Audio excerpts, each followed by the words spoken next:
खबर शामिल करते हैं आमिर एजाज अब्बासी की। मरी की यूनियन कौंसिल मसियाड़ी में 4 दिन तक जारी रहने वाला अजीमुशान टेप बॉल क्रिकेट टूर्नामेंट बखूबी अपने इख्तिताम को पहुंचा।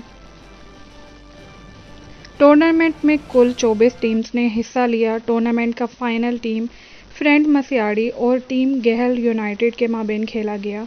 टूर्नामेंट के मेहमानान ख़ुसूसी राजा एहसन अब्बासी, अदनान अब्बासी, मुस्तफ़ीज़ अब्बासी और ताहिर अब्बासी एडवोकेट ने शिरकत की और खिलाड़ियों और जीतने वाली और फाइनल में हारने वाली टीम्स में इनामात तकसीम किए।